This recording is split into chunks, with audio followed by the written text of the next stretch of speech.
الدرس الثاني أسماء الحركات. Araling 2, pangalan ng mga patinig o haraka.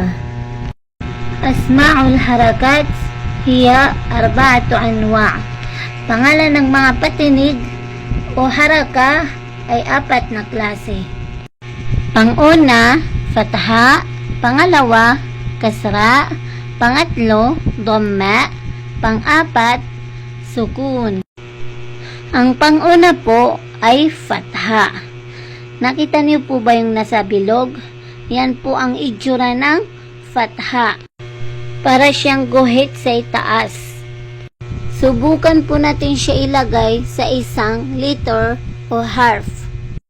Yung alif, pag nilagay natin ng fatha sa taas, ay ang pagbasa ay a. Tandaan po, ang pagbigkas po ng fatha ay dapat po nakabukas mabuti ang bibig. Ang pangalawa po ay ang tinatawag na kasra.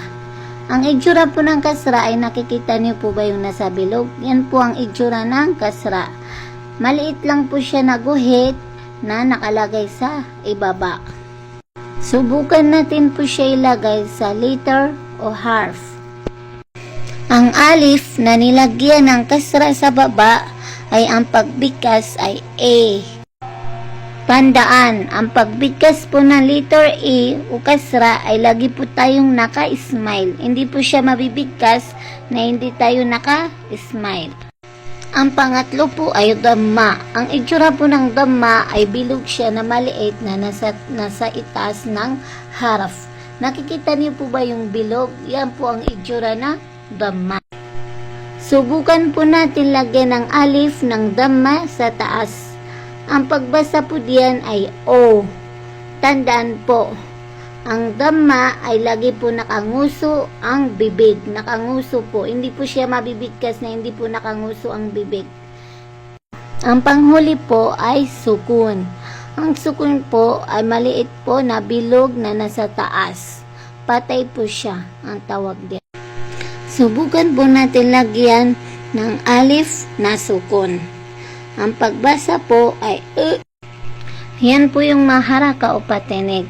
Fatha, kasra, dhamma, sukun. Fatha, kasra, dhamma, sukun.